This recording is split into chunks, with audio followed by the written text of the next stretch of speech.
if they're looking at a market and they're like, hey, I think a short-term rental would be incredible here, how do they just double and triple check some things to ensure that they're not making an investment someplace that they're going to find out, 2 weeks after closing that they that can't would be operate? awful. That'd be awful. And it happens. Yeah. I would say first check and see if you're in a municipality. So figure out what county you're in, right? And see if they have any sort of zoning map, and then go and look. And then go to that city or county's website and start looking for zoning regulations, or even just Googling like whatever city STR ordinance or short-term rental ordinance or hotel ordinance, and just kind of, if it's there, it'll probably come up. It'll pop up. Yeah.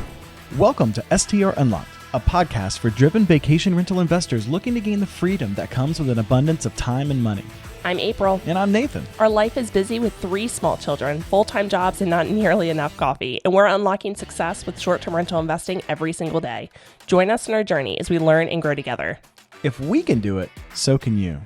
Hey guys, welcome back to another episode of STR Unlocked. We are so glad you're here. If you're listening to this, you're probably an investor who's looking to maximize their investment, get the ADR as high as you can go, get that occupancy rate as high as you can go. And we're glad that you're here. First off, I'm here with my beautiful wife, April. How you doing? Doing great. Good.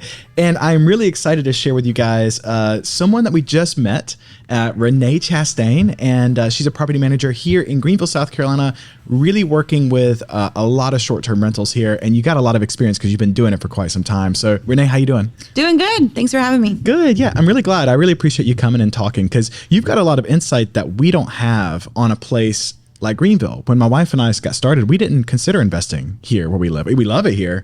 There's a lot of reasons to invest here, but we just had really never considered it. But you have built a business around helping investors set up their Airbnbs here in a market like Greenville, South Carolina, and then run them well. So I'm excited to hear your story, and I'm excited to hear what you have to share with us. I've got lots of questions. Sounds good. So first off, tell us, who is Renee? Tell us a little about your company and how you got started. Sure.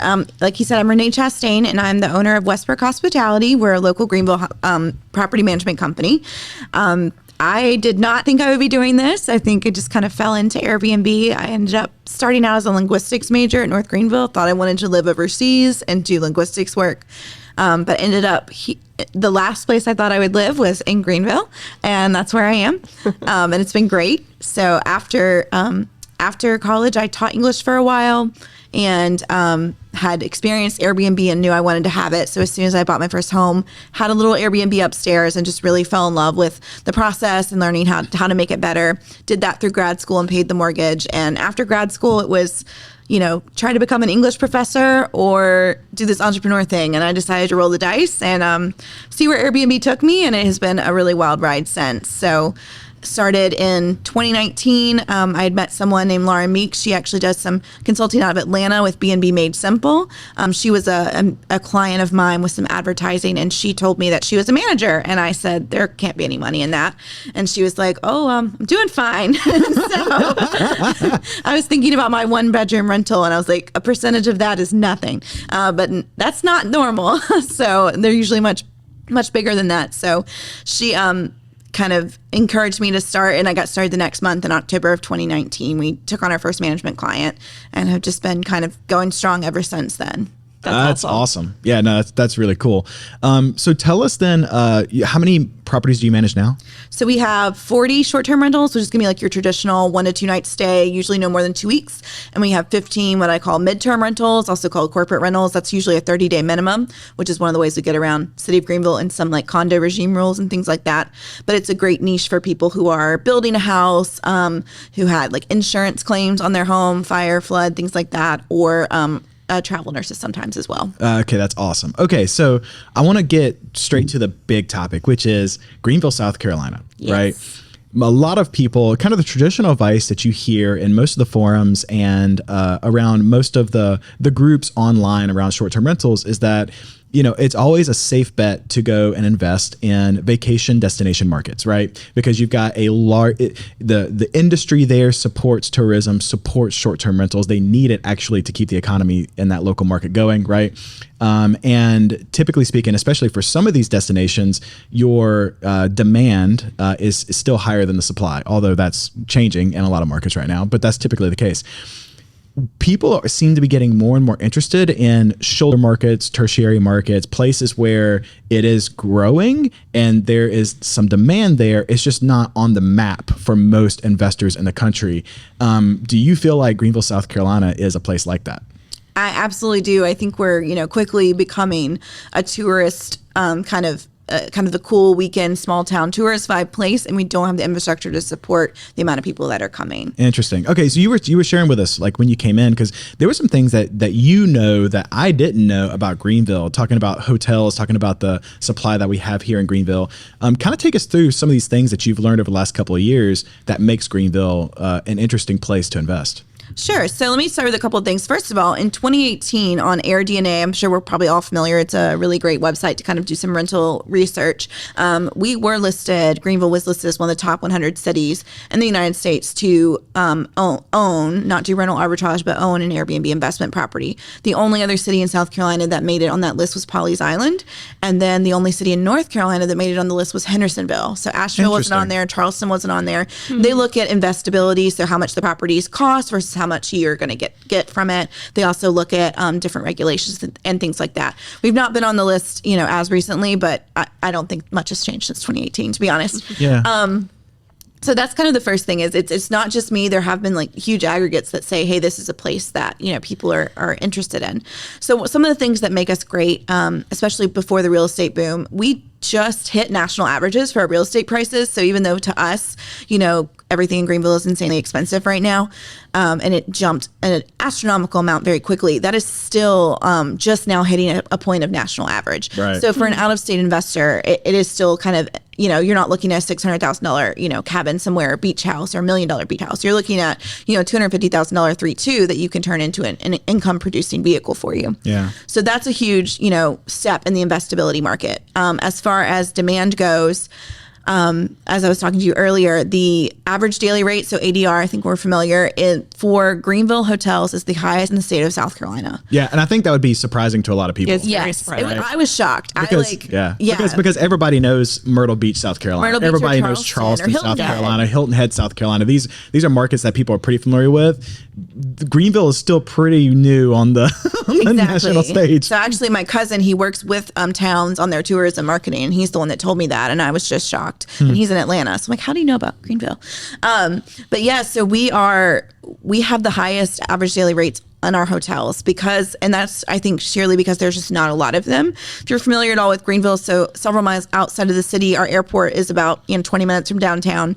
Pelham Road is kind of an area between Greenville and the airports, but still 10, 15 minutes from downtown. There's a lot of hotels there, but that's more kind of corporate geared, as well as kind of near the mall and the interstates. But as far as downtown, until very recently when they opened the AC Hotel and the Grand Bohemian, there was just a handful of hotels that you could, stay in downtown and walk, to where you want to go.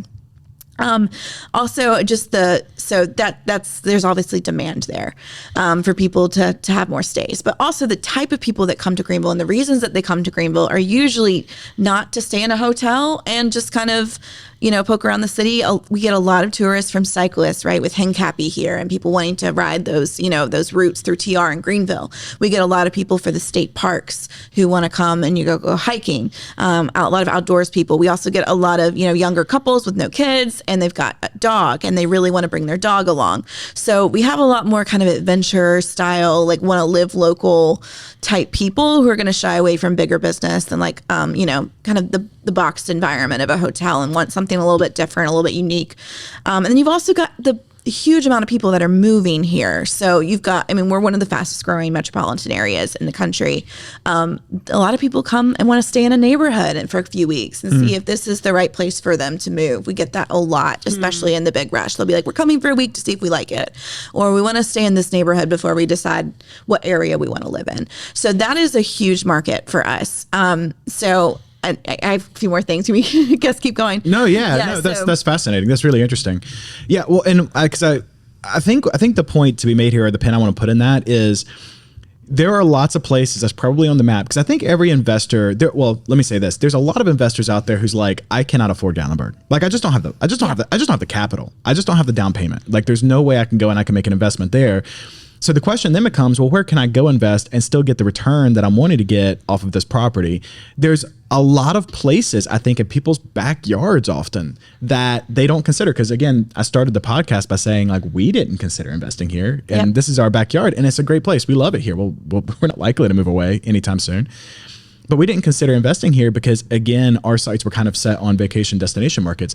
The point I'm trying to make is I think that there's a lot to be said for there's a lot of places throughout the country that a short-term rental could be highly successful. You just have to understand what's driving that market and who the person is that's visiting that market. And then, like there is such a thing, even in a short-term rental, there's a thing called market product fit, right? Yeah. Or product market fit, making sure that you have the right product for the people who are coming to that area that would want to rent it, right? Yeah. I'm just curious, what do you think about that? Yeah, I totally agree. I really think, honestly, my advice to people wanting to get started would be to try to just start where you are. Like whatever city you live in, look around, because even if it's not one that's being used a lot and there's not a lot of short-term rentals, maybe there's not a lot of hotels, maybe then you're going to be the only person in the market. And that can be a really great thing. I know someone who does, I don't really do anything in Fountain Inn yet, just hasn't come up, but he's got several Airbnbs in Fountain Inn, and he does amazing because he's one of the only things there. Or find a college town where, parents are going to want to visit their kids, and, something like Furman, where the parents have some money to visit their kids usually. Right. Hi, Furman. Went to North Greenville, so oops. But yeah, so find something like that where they're going to want to stay, near their kids, and there's a bigger college. I mean, I think there's so many markets. And I think that it's becoming a thing where people, when they want to go somewhere, they're going to pop into Airbnb first, or they're going to want to pop into VRBO. And then look at, hotels and kind of compare. Yeah. One note I would say about like market product fit. So here we're very Airbnb heavy, right? There's Airbnb, there's VRBO. They call themselves Verbo now, and I hate it. So I'm just going to keep doing what I do and call it VRBO, because that's what they were, vacation rentals by owner. But anyway, one really important thing to know is in some of these traditional vacation markets, the beaches, the cabins in Gatlinburg, VRBO has been around forever. They were like your traditional vacation rental idea. I rent a beach house for my family. I rent a cabin for my family. It's large. That is, they still have those markets. They still have the market share there. So it's very important to be on that platform. And things like Greenville and other downtown areas, Airbnb is kind of winning. It's that new market that you wouldn't have thought of. They tend to have the market share. And you can go on AirDNA and see in a given market the percentages of people on Airbnb or VRBO. I'll never forget one time I was consulting someone in Nashville. Nashville is the #1 city for Airbnb in the United States, or at least at that time, a couple years ago, they're like the most popular destination. And this person was like, why is my listing not doing well? They're on VRBO only. And I was like, the entire market is on Airbnb. Right. Just go list it there and you're going to do better. So really, again, understanding what your market is, where are they shopping, where are they looking for things. And for us, we actually ended up stopping using VRBO after a while because it was a small percentage and more difficult to work with. And we believe if we give Airbnb more business, right, they're going to continue to put our properties higher. And if we can fill it up with Airbnb without diluting kind of that market that they get, that's going to help our algorithms and search rankings. That's awesome. That's a great perspective. That's a great perspective. So what's really interesting here is we were talking earlier, your company also does some light remodel, do design. So I really want to kind of focus on design for a little bit and talk about design, because that's really a topic that we haven't talked a lot about on the podcast. But I would say that the barrier to entry, in my opinion, for having a successful short-term rental in almost any market. Now, in some markets, it's easier. In markets like Gatlinburg, it's way more difficult, It's right? a lot more expensive too. And it's a lot more expensive. Is great interior design, right? Great interior design, highly functional spaces that feel clean, most of the time, it's kind of a contemporary, clean, open kind of feel, right? Yes. So can you kind of talk us through that just a little bit? Have you found that to be the case even in a place like Greenville? Even in a tertiary market or secondary market like Greenville is? Have you found that to be the case with short-term rentals that you operate here too? On that design style? Yeah. Well, not necessarily this particular style, but just having a modern, updated design. I think it is I think what your marketing and your Airbnb, your photos are everything. I mean, they're everything. You can write really cute copy all day long, and that's important, but people are going to look at that first photo and they're going to make a decision whether they're going to click. They're going to look through those photos to see if they want to book. So you have to focus on your design to a point where it's going to photograph really well, but it's also going to be, useful and comfortable, and also not going to get, destroyed. Yeah. So like I can't tell you the number of times we'll see a beautiful like white chair and it's like, well, that's never going to happen. I've also walked into houses where they've been like, here's my white sofa. And I'm like, not happening. I can't do this. So there's kind of a mixture there. So my kind of motto for design is I don't want it to look like either Goodwill or IKEA threw up in my property. So Goodwill, it can be way too matchy with IKEA, and everyone's like, oh, I know where that you got that, this and that. And it just doesn't have, a lot of soul to it. It just feels like you just opened a bunch of boxes. You could also make everything kind of old and antique, and it's just not really working. So we try to kind of do a mix of pieces and throwing in some stuff that is, maybe it is something we found on Facebook Marketplace or older from antique stores we like to shop, along with some staples that we get a lot from Amazon, really, to kind of work things out for us. So, and we also, our biggest thing is, and we've seen this with a client we work with, she has a very strong aesthetic for industrial, which is great. And she's got one house that just looks amazing, but she tends to try to do that in every property she has. And we've kind of had to work with her of like, you really need to work with the house and what it's kind of the vibe it's giving off. Some houses we go a little more traditional. In some houses we do more modern, more contemporary. We just really try to kind of fit into, the aesthetic of what the house is. If it's luxury, we're going to go a little higher end and do stuff like that. So every home that we look at, when an investor brings us a home, we do a specific furnishing estimate and design estimate for that home. So we look at pieces that we want to put in that home and do like a line item, like, okay, well, this home doesn't need a floor lamp. It needs this. Like we go through and do a line item estimate, which ends up being the bill for the investor. And it's like, hey, this is what it's going to cost for me to, not only buy all this stuff, but to do all the labor and get it set up for you, get your photography, get you listed. We've got a furnishing and listing fee on top of like just the furniture cost. And we present that to them and they can pay it by credit card is what we have a credit card processor for that. And then we go do it. So, yeah, that's really interesting. So have you noticed that a particular design does better in Greenville over a different one? I mean, everyone loves mid-century modern. So we do a lot of that. A lot of like clean, stuff, a little bit of, bohemian here and there, a little bit of farmhouse, just depends. I think the biggest thing is does it look warm? Does it look welcoming? Does it look fresh? Not too cluttered. A lot of times I'll have owners that want to stage it themselves. They'll do a really good job, but then I'm like, okay, you have decor everywhere. It's going to be a dust magnet. It's going to, and not over staging a home. One thing we've noticed as well is like sometimes investors, they have money. They're used to living in a pretty large home themselves. And the way you stage a large home and the way you stage a very small home is a completely different game. So there's a lot of tendency to overfill these homes with furniture and things like that. And you really just need to have that space to breathe or think about. People are coming in with suitcases and they're going to need some places to put things down and to kind of live in those spaces. With our midterms, we're even more conscious of that, of like having dressers and having a lot of space for them to bring in their clothes and things like that. So yeah, you really just kind of need to kind of keep it open and try not to do, too much. Yeah, for sure. I really love how you really considered the guest perspective, right? So not just the guest perspective, but also how are you going to clean and maintain this home? Yes. To be able to make sure that high value, that the high quality kind of remains guest after guest, right? Yeah. I think that one of the questions that we get a lot is, for areas like Greenville, something that's not technically a vacation destination market, what kind of amenities do you have to provide? Like, do you have to go really, really high and have like the pool and the hot tub and, game room and stuff like that? All of that stuff that we're used to providing in Gatlinburg, but what do you think that an area like Greenville might need? So, I mean, we have tons of homes that don't have the pool or the hot tub or anything like that. I've got a couple with pools and they do very well. I would say a big thing for us, we're pet friendly. Fenced-in yards go a long way. I love fenced-in yards. Outdoor space, just in general, even if it's those $20 plastic Adirondack chairs around a fire pit, people do like to spend some time outdoors, and they always want to have a space outdoors they can sit and relax. That's a big thing. TVs, we've found like a marked difference, and if we always at least have one in the living room, right?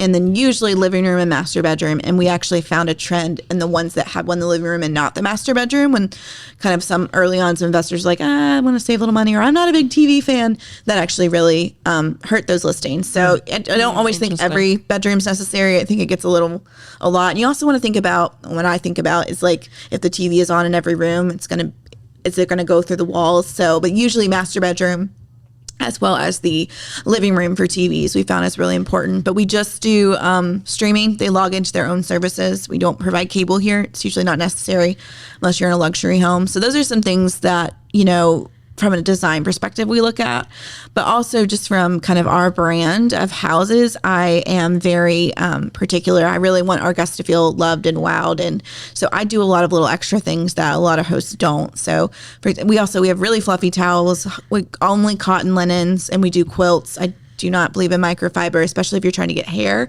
pet or human, out of them. Doesn't work. Don't do it. So cotton is your way to go. Really fluffy towels, white towels, things like that. But then we leave out drinks, and we leave out water and like Coke. And if it's a house with kids, we leave out little Capri Sun pouches in the fridge. We leave a little snack basket. So if you're coming in after a long day, you can grab trail mix or little fruit snacks or something like that. And we do leave out Keurig pods. We found Keurig works well here. There are markets, if you're in a particularly like California or a particularly green market, they will hate you for Keurig pods. So don't do that. But in this market, unfortunately, they don't care. And so we do them because they're easy, and most people know how to work a Keurig machine. It's easier than keeping up with ground coffee. So we leave out we leave out some pods for them to start. We leave out to-go mugs if they need to take their coffee and go. We have like paper ones. We leave out cream and sugar and things like that. So, we really kind of leave, and we have a little plate that says enjoy with like a little York patty on every pillow. Like, we really kind of go out with those little extra touches that do not cost a lot, but they mean so much to the guests. We get comments all the time, and we have great water here, but people just aren't used to trusting tap water. They're like, oh my gosh, we didn't have time to go buy water, and I just came in, I'm so happy. So there's certain things like that, certain kind of aesthetics. We use the same quilts and linens and kind of some patterns in our work that is in every house, and people just those little things kind of bring the brand together and really, really help guests feel cared for. That's really interesting. That's cool. That's really awesome. You were talking earlier that you've got a small portion of the portfolio that you manage is midterm rentals. Yes. And you tend to get, can you talk to me a little bit about, I think everybody at this point knows what a midterm rental is. I hope so. But do you do anything special to market towards midterm rentals to ensure that you're pulling in? Because we've had a lot of questions recently from people here in Greenville that's looking to try to do more of that kind of thing. So I'm curious. Yeah. Is there an approach there? The benefit for us really with the midterm rentals, so we do list it on VRBO. That's one of the ones we still list there, in Airbnb with that 30-day minimum. We also tend to list it on there's this website called Avail where you can list it for free on several websites. Not Zillow's not free, they're expensive, but you can go on Avail and it'll put it in like House Pads and Zumper and all these websites I don't know about. And then we also let realtors know, word of mouth, and then we're slowly going to experiment now that I have my real estate license, putting them on the MLS. But anyway, the biggest driver is people go to Airbnb or VRBO, but they don't always find the midterm rental. A lot of times what happens and what we benefit from in having such a large portfolio with 55 houses listed is someone will see a house they like that is not monthly and say, can I rent this for 3 months? And we will direct them to the property that does rent for 3 months at a time. Right. Yeah. Because the thing that I really tell people not to do when you're looking at the short and midterm market, do not just flip between. Like, don't say I want to be nightly for a month and now I'm going to take a 3 month. I'm going to go back to nightly. That destroys your algorithm with Airbnb because they want to see consistent reviews and check-ins and check-outs and stuff like that. So if you're like getting all these bookings and then you're basically off for 3 months and then you're back on, it can take a lot of time, like up to like a couple weeks to a month to rebuild where you were before. So we recommend kind of picking a strategy and sticking to it. The only exception is like if someone wants to rent a month in like January, like just take it because it's like a really terribly slow month here. But other than that, I really encourage my investors choose a strategy. And if it's a short term, we don't allow any stays longer than 2 weeks without explicit approval. And I don't discount for long-term stays on my short-term. I have had a couple amazing cases where I've had people who wanted to book at full price for I have a construction company that's booked for 6 months at one of my houses for full price, like $6,000-$7,000 a month. And I'm like, okay, I'm not going to say no to that because that's going to outweigh the risk. But usually that's not the budget they're looking for. So we figure out their budget and direct them to our midterm rentals. So that is like a benefit we have of just having so many houses in the market so we can get so many more inquiries. Interesting. And then we also list on Furnished Finder as well, which is like a lot of times travel nurses use that. Yeah. Now Greenville Prisma just discontinued their travel nurse program. So I would say that's something to very much be aware of. And they tend to have a bit smaller budget, but I think Spartanburg Regional still has one, and that services Pelham Medical Center, which is in Greer. So, but with our midterm rentals, we usually focus on, those are usually in downtown Greenville, where we can't do anything less than 30 days. And I can talk a little bit more about the city regulations because there's a lot of confusion there in a minute. We also tend to do them in like markets where people are moving. So Simpsonville, Greer. So like next to BMW, a lot of, German families will come in for a while and need a place to stay. Or like, where is Ryan Holmes building, right? Like where is everyone about to be moving and waiting on their house to close? It's about to be behind. So Simpsonville, Malden, Greer, all of those areas. I've thought about Duncan as well. And then again, a huge market for us is those insurance claims. So we actually are working with relationships with there's a couple big companies that tend to do the placement for multiple insurance carriers, trying to kind of get you can kind of list on their website as an option. But also they usually come find you on Airbnb. And we've just, because we really know what we're doing in that space, we've really been able to be just such a relief to a lot of these families that have been in a hotel for a few weeks and just really take really good care of them. That's interesting. Just out of curiosity, before we get to the regulations, are there any design considerations between a midterm and a short term that you think about as far as like how you actually design the space that they're going to be using? Absolutely. So short term, I'm going to do more open, and like I don't tend to put a lot of dressers in the room unless I feel like it's going to look like kind of naked without it. But sometimes I'll just do like a bench or some extra seating. In a midterm, I'm always going to want to have some form of clothing storage, whether that's a dresser or a really big closet. Makes sense. I'm also going to do a little bit less decor in the sense of like things left out on surfaces because it's going to be lived in. So I'm not going to put like cute little fake succulents on all the little things. I'm going to leave it a little bit more open. We also, in our midterms, we are going to stock it with like a full vacuum mop, like all the things they need to clean because I need them to clean. So we're going to stock it a little bit differently. I'm not going to do like the shampoo and leave it there because they bring their own. So there's like little amenity things we change. But the biggest thing is like making sure they have storage and flex space. They're usually going to have a lot of stuff. So if I have like a spare room or like one of them has a big sun porch, I like decorated half of it but left the rest of it because they might just need that space to be something else. Super interesting. Yeah. So but also on our midterms, because a lot of people moving to this area are working from home, like on a 3-bedroom, often I'll do like, a king, a queen, and then like a twin and a desk so that it could be a work from home office or it could be a bedroom, depending. So just kind of, we try to think through, is this probably going to be family? It's going to be a couple working, and try to think through those things when we do the midterms. Super cool. Okay, let's talk about regulations. So, yeah, because that's always something, again, that's one of the benefits. That's why so many of the national influencers in short-term rental space always talk about vacation destination markets, is because the economy needs it. It's important to have short-term rentals, and you're not likely going to face any kind of regulations or any kind of changes, right? Or at least not any strict regulations. Or any strict regulations or whatever. Well, Greenville needs it, and they benefit from it all the time. They just don't want to recognize that. Sure. So let's talk just a little bit, because you were, when Greenville put the regulations in place, actually not that long ago. Oh no, they've been there forever. They just didn't enforce them. Oh, gotcha. Okay. Yeah. Well, so I'm happy for you to kind of do a little bit of a deep dive on the regulations in Greenville in general, but to also kind of talk about, like, I don't believe that regulations are inherently a bad thing. Right. It just depends on how it's implemented. It depends on why it's implemented. But let's talk a little bit about Greenville and take us through like what happened here in Greenville and kind of where we're at right now. Okay. So in Greenville, there's always been kind of this ordinance, and it was kind of a zoning thing, right? They classify Airbnbs as like a motel or hotel, actually. And then there's a bed and breakfast, which has to be owner occupied. So they've always had it on the books that you're not supposed to do that in these residentially zoned areas, or that if you do it in an area that's not zoned that way, you're supposed to get a permit. But no one did it, and no one cared.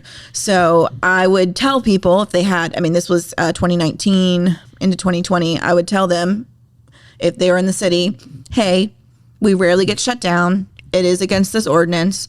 And at that point, there are no fines. They're just going to give you a slap on the wrist and say you have 30 days to switch it over. So there's really no risk here. We can flip it to a midterm if we need to, and we'll move on. So that was great. And we did that for a while. And we really didn't have any issues. And then slowly we'd have one that would get caught from a complaint. And then all of a sudden it was like a domino effect of like, I know John Hamlet at the zoning office very well. He gives me a call and I'm like, which one is it today? Oh my gosh. But like he kind of likes and respects me now, and that's been good. We've talked a lot.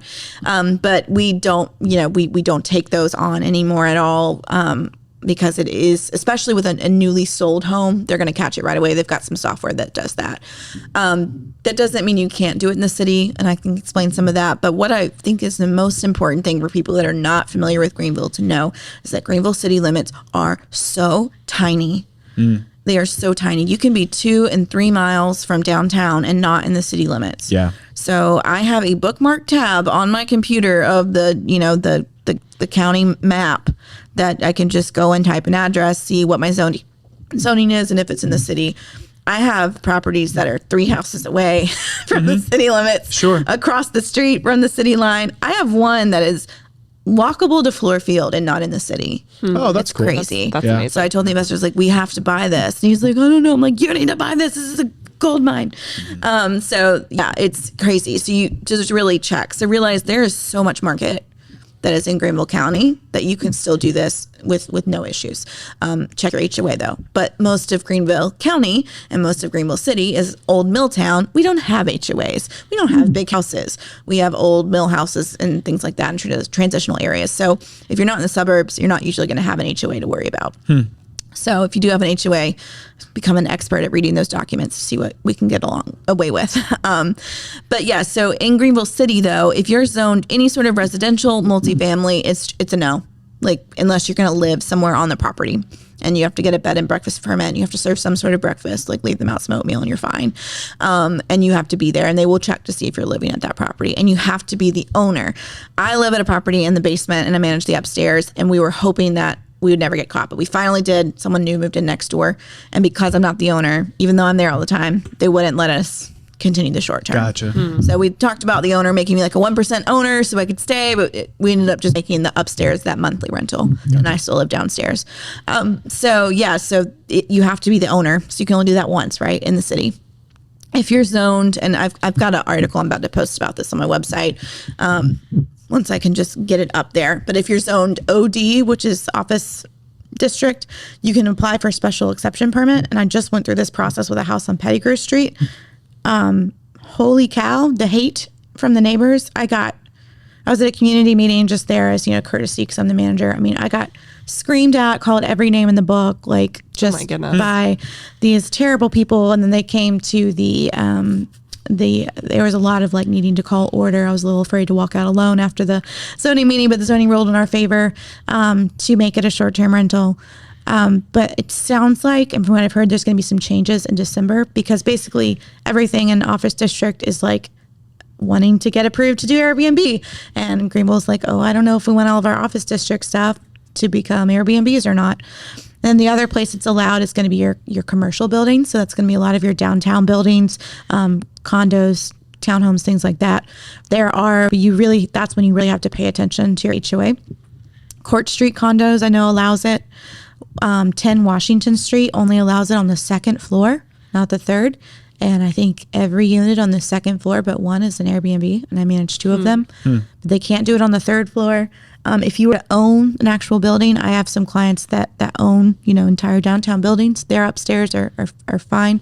And those are more simple regulations to follow, just kind of signing up for occupancy permits. So I have, there's a Greenville News article that I'm very quoted in, kind of discussing some of this.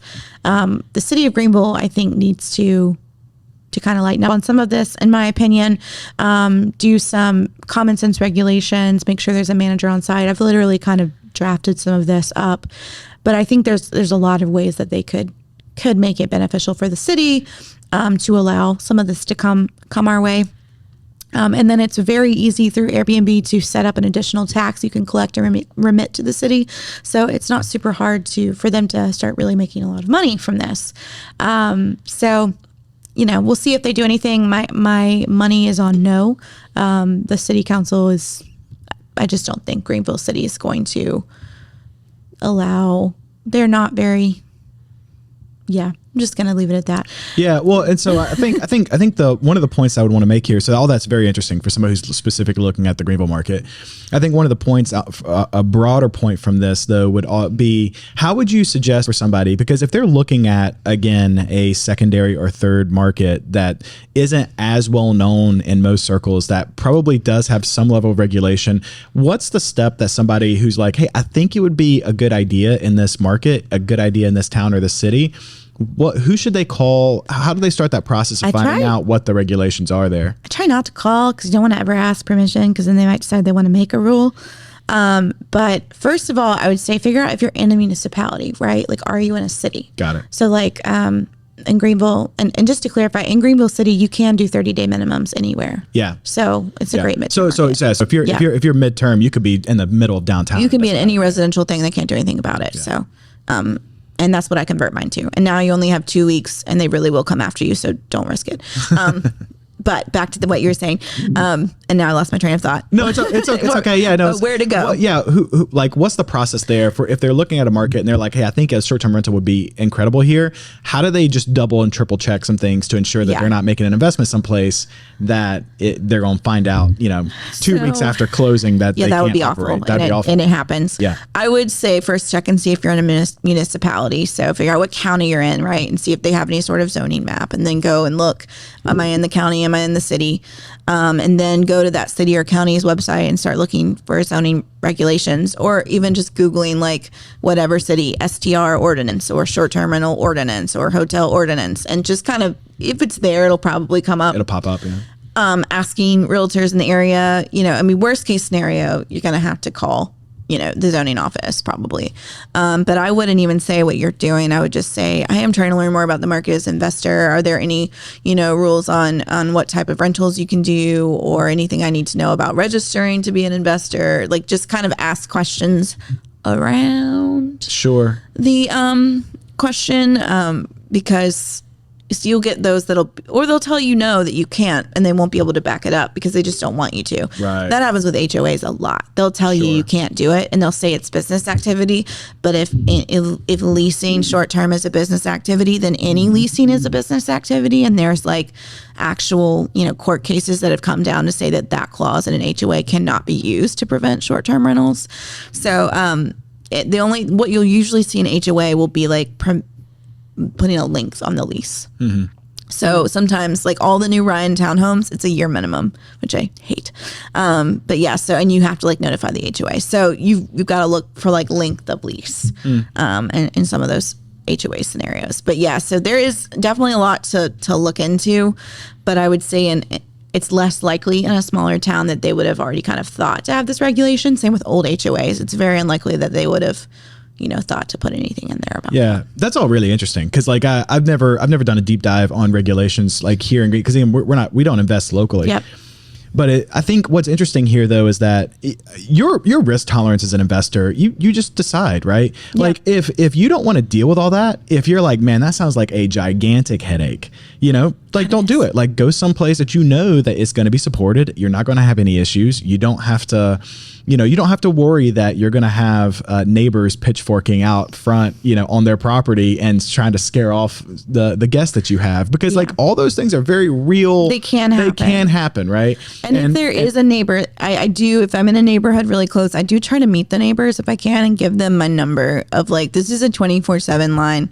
We want you to feel safe and happy. If it's 2 a.m. and there's a problem, like this is the number you're going to call, and I'm going to answer that phone. That's a great tip. Yeah. And so especially just letting them know like that they have a voice and can be heard. We've got one in HOA that allows it, but they hate it. It's one street in TR, and the president, she's lovely, and she's in my phone, and I'm on her speed dial. She'll be like, I don't really think it's a problem, but they're calling me again, and can you look at this? Yeah. So just giving those people an opportunity of like, this is my phone number. You can use it. Sometimes they'll find us on Airbnb and be like, there's a party, or that doesn't happen often, or I'm concerned, or what's going on. Yeah. So yeah, giving them my information so that they always, you know, if there's something going on late at night. Also, I don't want them to call the police. Exactly. That's the worst possible scenario is if they call the police, because so it's not necessary. So I'm like, I need you to have and I'm like, I will be there within 30 minutes. Like, I don't care what time of day, someone's going to be there.